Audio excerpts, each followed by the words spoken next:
혹시 걱정이 너무 많아서 생각 좀 그만하고 싶다. 이런 생각 한 번쯤 해보시지 않았나요? 맞아요. 언제부턴가 우리는 걱정을 나쁜 것이라고 여기게 됐어요. 꼭 고쳐야 할 문제, 어떻게든 숨겨야 하는 약점처럼 말이죠. 그런데요, 만약 이 모든 생각이 틀렸다면 어떨까요? 우리가 그토록 없애고 싶어 했던 바로 그 고민이 사실은 우리를 가장 우리답게 만드는 뭐랄까 일종의 슈퍼파워라면요? 오늘 이 도발적인 질문에 대한 답을 강상준 교수의 책 고민하는 힘을 통해 함께 찾아보려고 합니다. 자, 그럼 한번 깊게 들어가 볼까요? 이 놀라운 통찰의 중심에는 한 사람, 바로 강상준 교수가 있습니다. 그의 이야기가 왜 특별하냐면요. 그의 철학이 그냥 조용한 연구실에서 나온 게 아니라 그의 삶 전체를 뒤흔든 거대한 질문들 속에서 태어났기 때문이에요. 그의 삶의 궤적을 한번 보세요. 1950년 제1한국인이라는 경계인으로 태어나 평생 자신의 정체성에 대해 고뇌해야 했고요.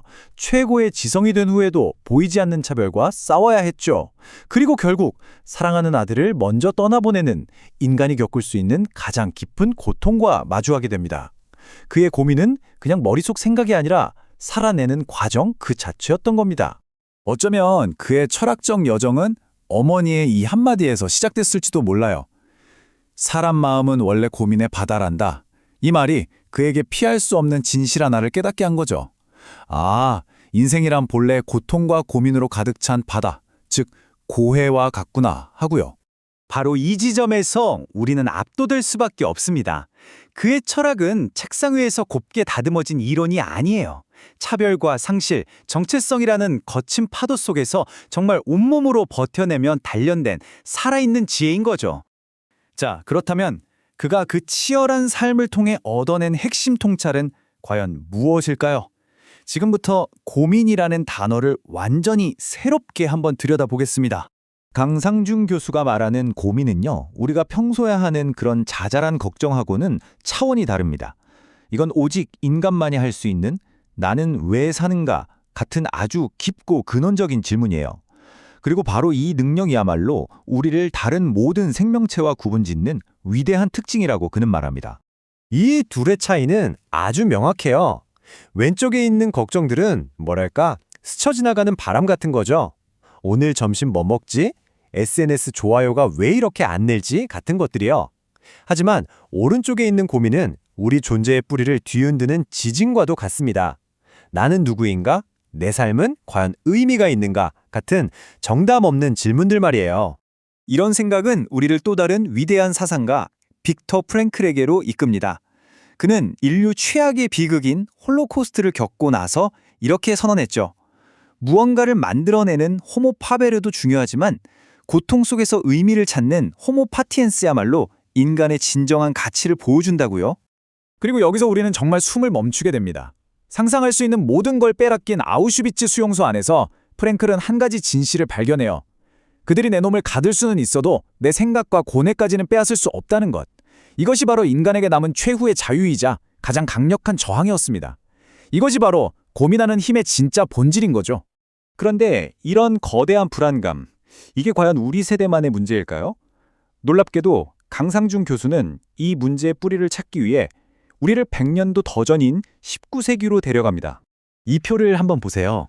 시대의 평행이론이 보이지 않나요? 19세기 사람들은 거대한 사회로부터 분리된 원자 같은 존재가 되어서 고립감에 떨었어요. 21세기 우리는요, 모든 게 연결된 세상에서 오히려 방향을 잃고 정보의 홍수 속에서 표류하고 있죠. 고립이냐, 과잉 연결이냐, 형태는 정반대 같지만 나는 지금 어디에 서 있는가? 라는 근원적인 불안은 정말 소름 돋게 닮아 있습니다. 그리고 그 시대의 불안을 온몸으로 느꼈던 두 거장이 있습니다. 막스 베버는 모든 것이 숫자로 평가되는 합리성의 쇠창살 안에서 우리가 영혼 없는 전문가가 될 거라고 예언했고요. 나츠메 소세키는 서양을 따라가는 근대화가 마치 속이 텅 빈 찐빵 같다고 한탄했죠. 어떠세요? 100년 전의 이야기가 바로 오늘 우리의 이야기처럼 들리지 않으세요? 게다가 지금은 상황이 더 복잡해졌어요. 예전에는 국가, 가족, 공동체라는 일종의 쿠션이 세상의 충격을 좀 막아줬거든요. 근데 지금은 어떤가요? SNS와 글로벌 네트워크가 그 모든 쿠션을 싹 걷어내버렸습니다. 이제 지구 반대편의 금융위기가 아무런 필터 없이 곧바로 내 스마트폰으로, 내 마음으로 꽂힙니다. 우리는 모든 파도를 맨몸으로 막고 있는 셈이죠. 자, 그렇다면 이 거대한 파도 앞에서 우리는 어떻게 해야 할까요? 그냥 속수무책으로 휩쓸려야만 할까요? 강상준 교수는 단호하게 말합니다. 아니라고. 오히려 그 파도를 탈 힘이 우리 안에 있다고요. 그게 바로 고민하는 힘입니다. 이 책이 2008년 금융위기라는 거대한 충격 이후에 비로소 베스트셀러가 된 건 결코 우연이 아니에요. 돈과 성공이라는 숫자로만 달리던 세상이 와르르 무너지는 걸 보면서 사람들이 멈춰서서 질문하기 시작한 겁니다. 잠깐만, 우리가 지금껏 믿어온 지 모든 게 다 뭐였지? 하고 말이죠. 그럼 그 힘은 대체 어떻게 기를 수 있을까요? 책에서 말하는 과정은 이렇습니다. 첫째, 가장 고통스럽고 불편한 질문을 피하지 않고 똑바로 마주보는 용기. 둘째, 쉽고 빠른 답을 찾으려는 유혹을 뿌리치고 그 불확실함 자체를 견뎌내는 인내. 그리고 마지막으로 바로 그 고통스러운 과정을 통해 세상의 어떤 파도에도 흔들리지 않는 나만의 단단한 중심을 세우는 것. 이게 핵심입니다. 이건 정말 꼭 기억하셔야 해요. 진짜 힘은 깔끔한 정답을 찾는 데서 오는 게 아닙니다. 오히려 정답이 없는 질문을 끌어안고 밤새 씨름하고 버텨내는 바로 그 과정 속에서 우리 영혼의 근육이 만들어지는 거예요. 결국 이 치열한 고민의 과정이 우리에게 회복 탄력성이라는 최고의 선물을 줍니다. 어떤 시련이 닥쳐도 툭툭 털고 일어설 수 있는 정신의 힘이죠. 변화의 폭풍우가 몰아치는 세상의 바다에서 나 자신을 잃지 않도록 내려놓는 가장 깊고 단단한 닷과도 같습니다. 이제 이 질문을 여러분께 돌려드리면서 마무리하겠습니다. 지금 당신의 마음을 가장 무겁게 짓누르고 있는 그 고민은 무엇인가요? 어쩌면 그것은 당신이 외면해야 할 약점이 아니라 당신의 삶을 가장 깊고 단단하게 만들어줄 위대한 힘의 원천일지도 모릅니다. 오늘 그 고민과 한번 제대로 마주해보는 건 어떨까요?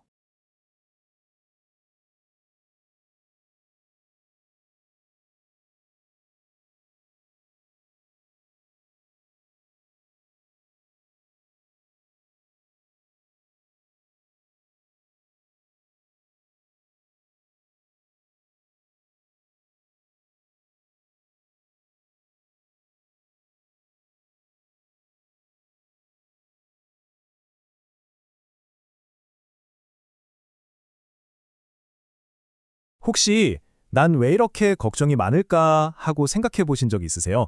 보통 걱정이 많다고 하면 왠지 고쳐야 할 약점이나 문제점처럼 느껴지잖아요. 그렇게 배워왔고요. 그런데 만약에 그 걱정이야말로 우리 인간이 가진 가장 위대한 강점이라면 어떨까요? 네, 바로 강상준 교수의 베스트셀러 고민하는 힘을 바탕으로 한 이야기인데요. 어떻게 걱정이 인간의 초능력이 탈 수 있는지 지금부터 한번 제대로 파헤쳐 보겠습니다. 먼저 이 철학의 중심에 있는 한 사람을 만나봐야겠죠. 바로 걱정, 즉 고민을 마스터한 남자 강상준 교수입니다. 그의 삶 자체가 하나의 거대한 질문과도 같았어요. 강상준 교수의 삶을 쭉 따라가 보면 왜 그의 철학이 고민에서 시작될 수밖에 없었는지 이해가 갑니다. 1950년 일본에서 제1교포 2세로 태어나셨으니 평생 정체성에 대한 고민을 안고 사셨겠죠. 그러다 1998년에는 제일 한국인 최초로 그 유명한 도쿄대 정교수가 되는 역사를 쓰셨고요. 그리고 2009년에 고민하는 힘을 출간한 뒤에는 아들을 먼저 떠나보내는 정말 깊은 개인적인 비극을 겪으면서 그의 철학은 한층 더 깊어지게 됩니다. 그의 어머니께서 늘 이렇게 말씀하셨다고 해요. 사람 마음은 원래 고민의 바다란다. 이 한마디에 사실 그의 철학의 출발점이 다 담겨 있는 것 같죠? 그러니까 결국 그의 생각은 그냥 책상 앞에서 나온 이론이 아니라는 겁니다. 이방인으로서 겪었던 사회적 차별, 또 개인적인 고통, 이런 실제 경험에서 우러나왔기 때문에 그의 말에는 정말 특별한 무게감과 설득력이 있는 거죠. 자, 그럼 이제 본격적으로 오늘의 핵심 주제로 들어가 보죠. 바로 걱정이라는 단어의 의미를 완전히 뒤집어 보는 겁니다. 어떻게 결점이 장점이 될 수 있을까요? 강상준 교수가 말하는 고민은요, 우리가 평소에 하는 그런 자잘한 걱정이나 불안과는 좀 차원이 다릅니다. 이건 인간을 동물과 근본적으로 다르게 만드는 아주 깊고 본질적인 생각, 바로 실존적 사유를 뜻하는 겁니다.